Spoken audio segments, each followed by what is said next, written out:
Welcome everybody and a very happy holiday to you. And today we're looking at the 2011 Ford Transit SuperSportVan. And yeah, with it being the holidays, I thought I'd take a look at something a bit more relaxed and a bit more restrained than the usual cars that we look at. So yeah, this is a van, as you can see, with storage and all, that is been tuned up and has a lot more power than you'd usually find in a van of this type. And yeah, biggest difference is the engine, which we'll take a look at now. Yeah, it's got a 198 horsepower and 346 foot-pounds of torque, which is quite a lot, mainly down to the fact that it's a diesel and it's got a turbocharger on it. And it's from its 3.2 litre inline 5 engine. So yeah, thanks to the turbocharger and the fact that it's a diesel, it has a hell of a lot of torque.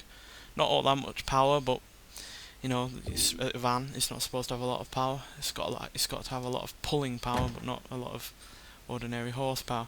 So yeah, a van.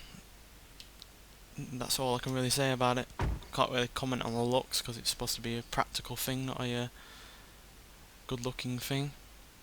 But yeah, there is only one other van on this game to compare it to, and that's a GMC Vandura, which yeah is a bit older because it's from 1983. But yeah, it's the only thing we can compare it to. Really, it wouldn't be fair to compare it to an ordinary car. And yeah, we're gonna take this onto a track, and we'll talk about it more there. So yeah, see you when we get there.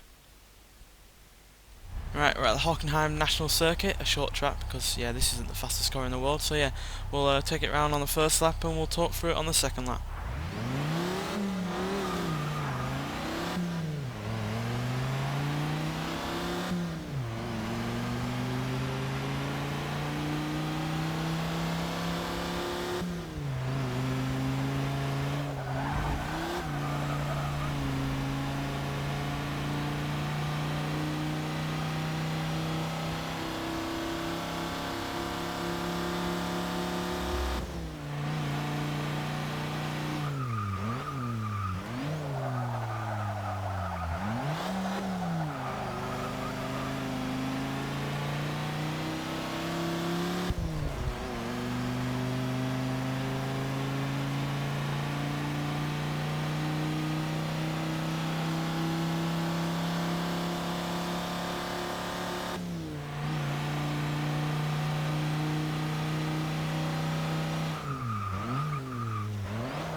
So yeah, as you can see, it's not the fastest thing in the world, which is kind of obvious, but it does handle for the most part, though it does have a fair bit of understeer, as you would have seen on that first lap, with me going off on 1 point.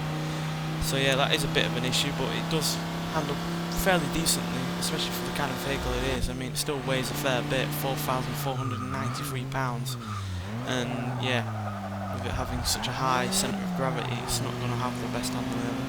And even though it has, I think, been lowered a bit, it's still got quite soft suspension, because obviously being a van, it needs to, if it's going to carry a heavy load, it's going to need as much suspension travel as it can get. But But yeah, it's still pretty sporty. I know it's a van nonetheless, but if you compare it to anything ordinary, like any ordinary van, it's obviously going to be better.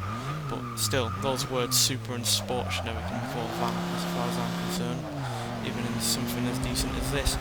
But it's still better than the GMC Vandura, even though this is slightly slower to 60 at 13.2 seconds compared to the GMC Vandura's 12.5, purely because this has to change up twice in terms of gears instead of the GMC Vandura's one. The second it goes up to a third, goes into the second all the way up to 68 mile an hour. So yeah, that's the only reason it's quicker to 60. But the 0 to 100 time is where there's a massive difference. This Transit can do 0 to 134.5 seconds, which is fairly decent, onto a top speed of 125 mile an hour, which again is pretty damn quick for the kind of car that it is. Whereas the GMC Vandura does it in a really slow 71.5 seconds. It's more than 1 minute 11. 1 minute 11 to 100, which is ridiculous. And it's even more ridiculous when the fact that it can only do 102 mile an hour. So you spend more than a minute just getting to 100, and then you only got a couple of extra mile an hour to get out of it. So yeah, by no means a great vehicle, but pretty decent, especially for what it is and what it was dealing with originally. Anyway, thanks for watching. I hope you have a great holiday, and yeah, I'll see you in the next one.